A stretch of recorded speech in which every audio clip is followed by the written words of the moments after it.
네, 안녕하세요. 저기 숙명여고 1학년 영어를 맡은 문희진이라고 합니다.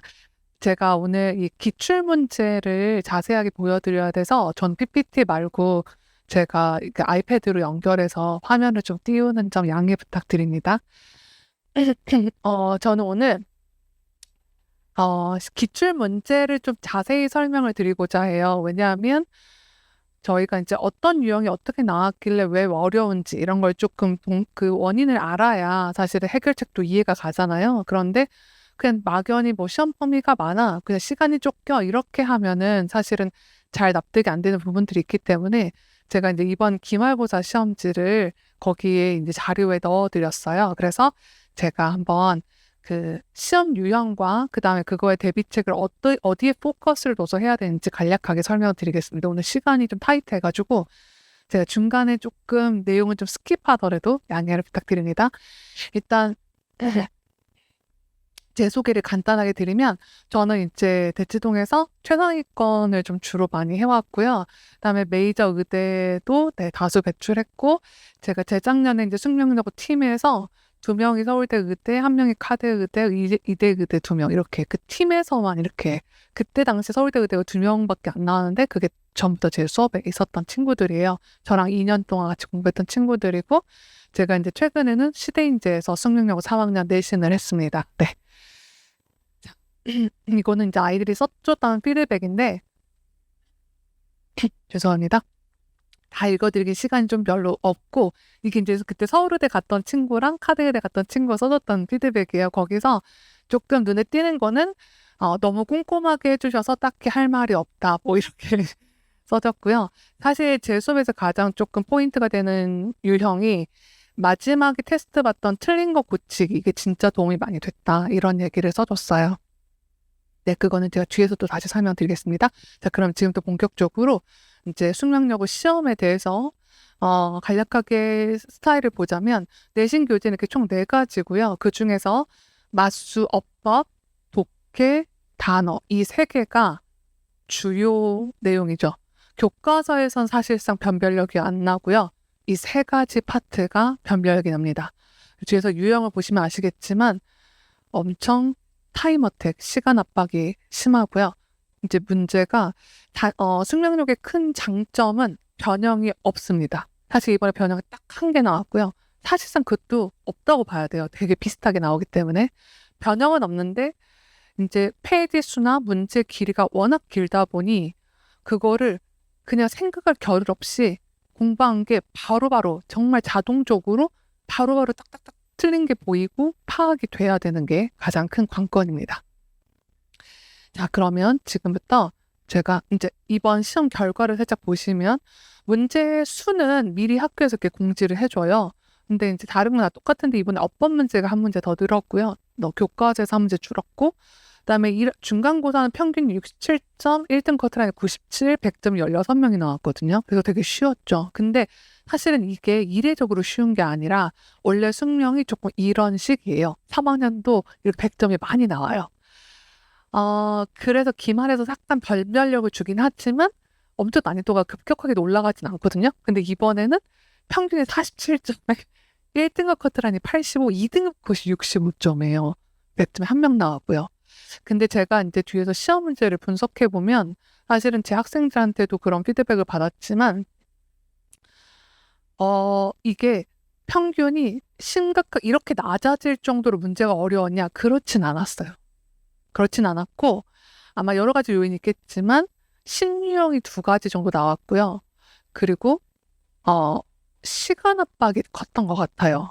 그래서 이게 그냥 이런 거 있죠. 경험치로 중간고사를 보니까 이 정도만 적당히 공부해도 될 것 같아. 이렇게 하다 보니 기말에서 이제 이게 한 거죠. 그래서 그 중간고사가 좀 독이 됐던 것 같아요. 문제가 특별히 어려워졌다기보다는. 그래서 유형은 사실 다 똑같이 나왔거든요. 네. 자, 제가 지금부터 그러면 이제 그 시험 유형을 좀 설명을 드리겠습니다. 제가 편의상 이제 여기 위에다가 몇 번부터 몇 번은 교과서 문제 기출이고 몇 번은 부교재 뭐 어법 기출을 이렇게 해놨거든요. 제가 편의상 이제 잘 보시기 편하도록 유형의 문제 이제 글의 내용을 이해하지 못한 학생 이런 식으로 그 문제 유형이 뭔지를 하이라이트를 해놨어요. 근데 이게 말만 바꿀 뿐이지 사실은 글의 일치처럼 푸는 유형이에요. 그래서 시험 문제를 보면 대부분이 다 글의 내용 일치, 불일치 이런 거거든요. 그래서 교과서에선 사실상 크게 변별력이 나지 않습니다. 이렇게 어법 문제가 나오거든요, 교과서에서.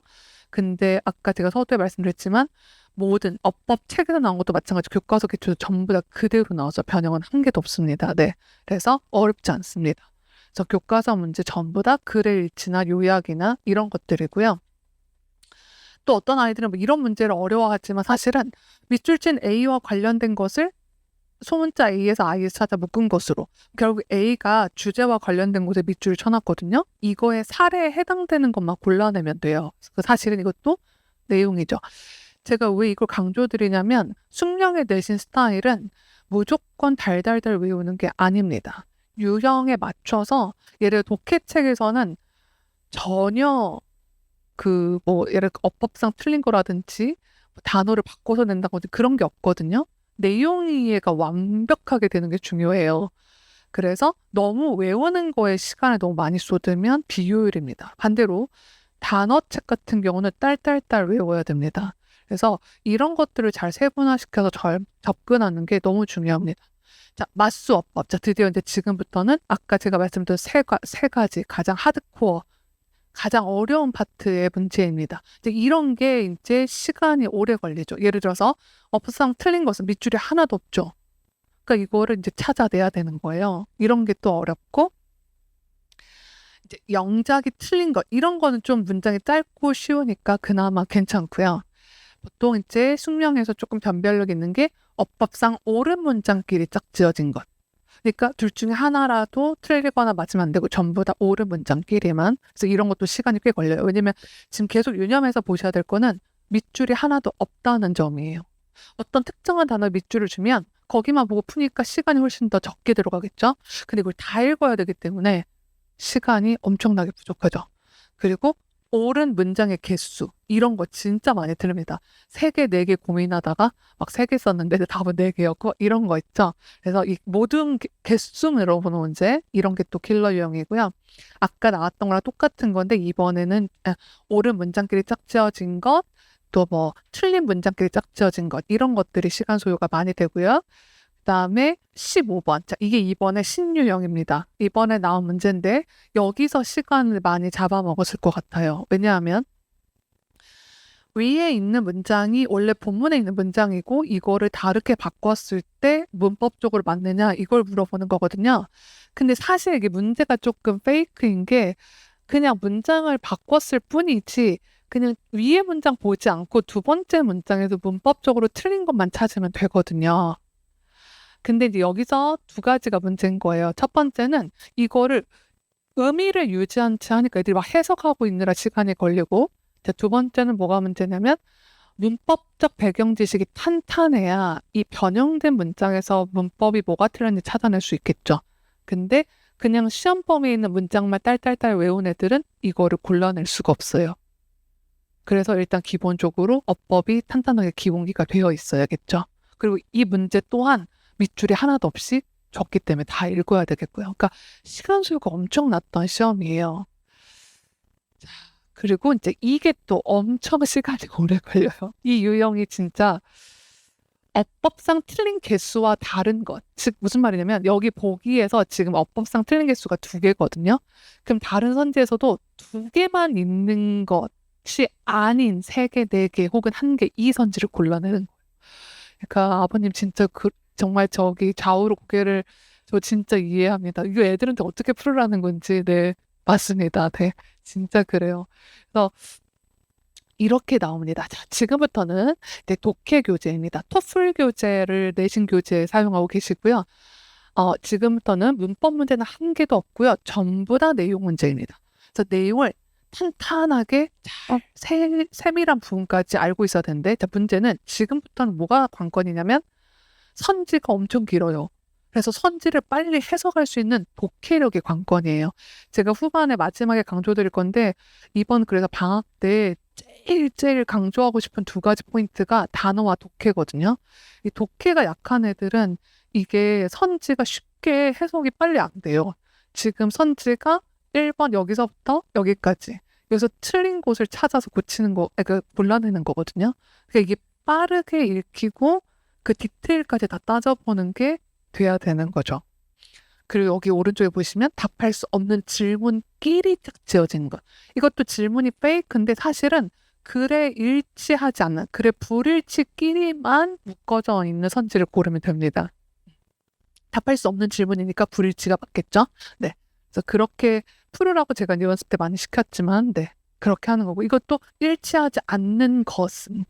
그래서 이게 지금 선지가 다 너무 길어서 그게 조금 독해 교재는 좀 관건이 됩니다. 그래서 제가 조금 쭉 스킵하고 유형이 다 비슷해요. 독해 교재에서는.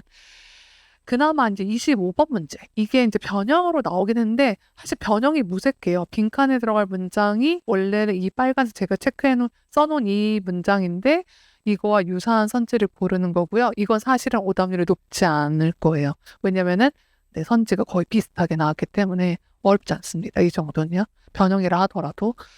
그리고 이제 이렇게 또 그 선지가 엄청 거의 반 페이지 가까이 되죠. 그래서 여기서 일치하지 않는 걸 골라내는 이게 이제 관건입니다. 그래서 독해 교재는 다시 한번 말씀드리지만 독해가 빨리 돼야 되는 게 그게 관건이고요. 자, 마지막 단어책입니다.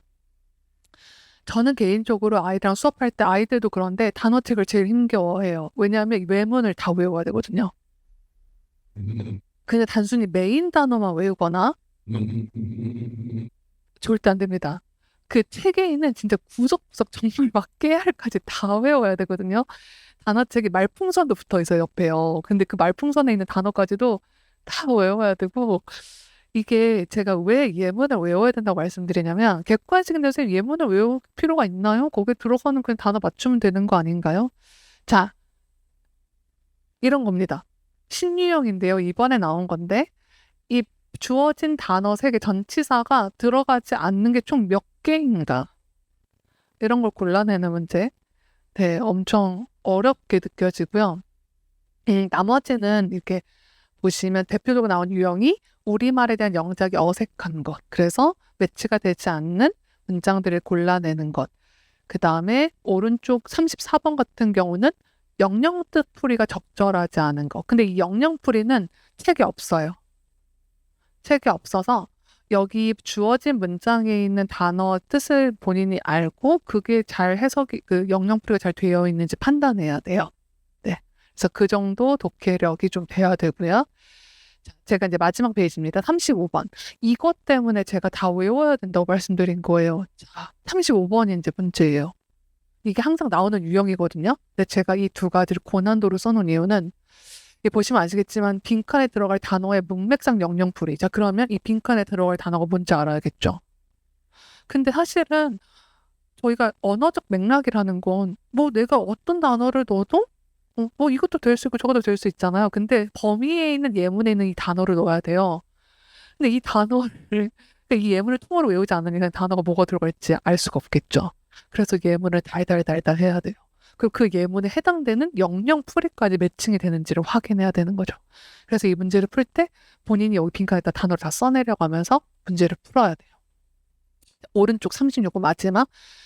기존에 이 두 가지가 이제 어휘 책에선 가장 어려운 영이고 이거는 크로스워드 퍼즐인데 이것도 마찬가지예요. 여기 밑에 빈칸, 예문에 빈칸을 뚫고 그거 영영풀이를 주죠.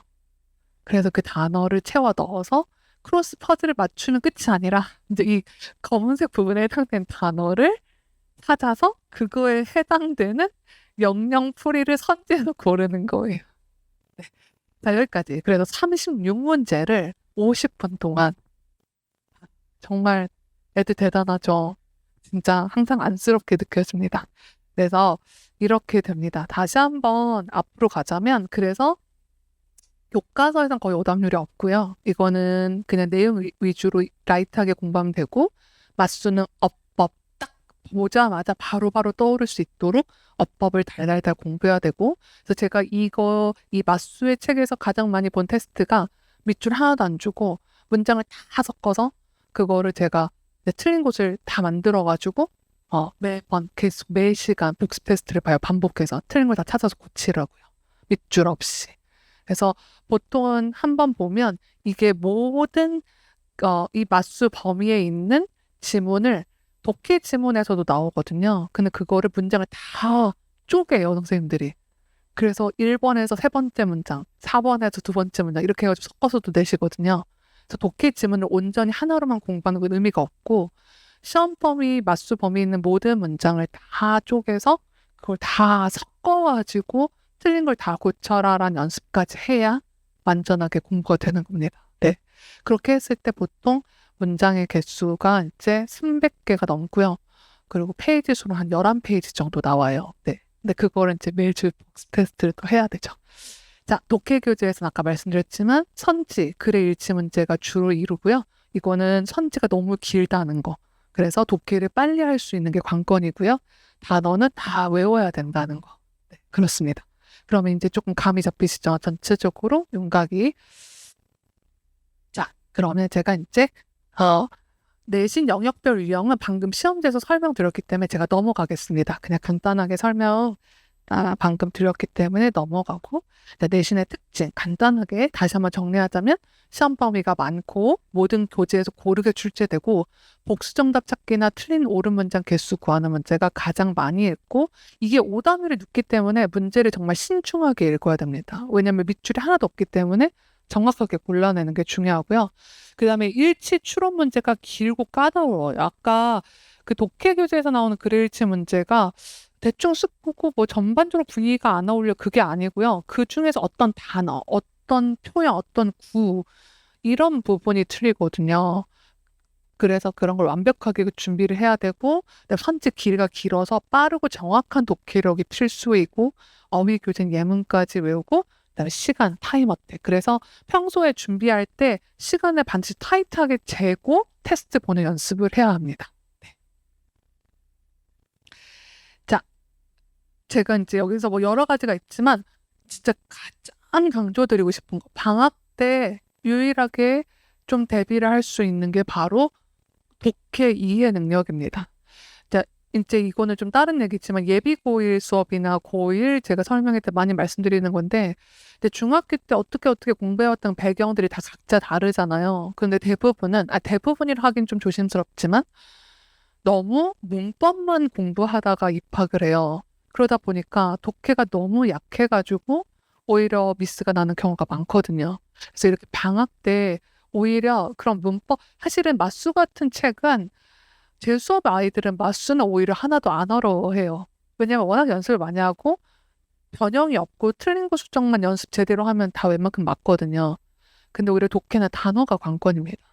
그리고 단어는 외우는데 시간이 너무 걸리고 예문까지 다 외워야 되기 때문에 그래서 이 방학 시간에 단어랑 독해를 정말 잘 준비하고 미리 조금 공부를 해서 2학기 때 시간을 좀 벌 수 있는 좀 그런 대비를 하는 게 중요합니다. 그렇지만 독해 내신 교재에 있는 그 독해 교재로 방학 때 공부하는 건 비효율적이고요. 그거는 좀 별로 추천드리진 않습니다. 왜냐하면 독해라는 건 내가 다양한 지문을 많이 두루두루 읽어보는 양적인 측면이 중요하잖아요. 근데 내신 교재를 방학 때 미리 그걸 하고 또 한다? 그거는 시간적으로는 불필요해요.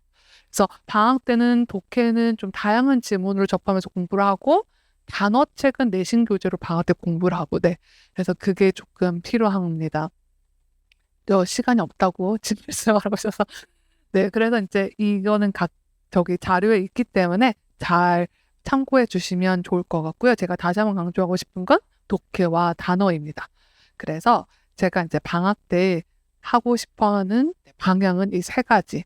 첫 번째 어휘는 내신 복화 교재로 2학기 전범위, 즉 125개 예문까지 다 포함해서 이거를 제가 방학 5주 동안 미리 한번 쫙 하는 게 일단 1차적 가장 중요한 목표고요.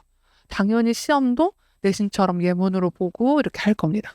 두 번째는 어법. 어법은 맞수 교재로 하진 않을 거고요. 네, 실전 문제 풀이를 통해서 전범위 어법 개념을 다시 한번 정리하면서 다양한 어법 문제를 풀이를 할 겁니다. 왜냐하면 맞수 교재도 하면 좋지만 어차피 내신 기간이란 6주란 시간이 있기 때문에 충분히 할 수 있어요. 네, 그래서 좀 개념이 다 저마다 다를 수 있고 약할 수 있잖아요. 까먹은 내용도 있을 거고. 그래서 제가 그 개념 정리를 한번 할 거고요. 독해는 매 수업 고난도 지문을 포함해서 실전 모의고사 연습을 하면서 좀 읽는 훈련. 네, 이거를 많이 누적을 해서 그 내신에도 독해를 좀 술술 잘 읽어낼 수 있도록 그 연습을 좀 시키려고 합니다. 그래서 이 세 가지가 제가 방학 때 하고자 하는 주 포인트고요. 이 단어는 정말 반드시 방학 때 해놔야 2학기 내신 준비하는 기간에 훨씬 더 시간적으로 다른 과목도 할 게 많잖아요. 그래서 훨씬 더 효율적으로 잘 대비할 수 있을 것이라고 생각합니다. 네. 시간이 짧아가지고 제가 스킵 설명드려서 죄송합니다. 나머지는 자료에 있는 거 한번 참고해 주시면 좋을 것 같고요. 제가 설명은 여기까지 드리겠습니다. 감사합니다.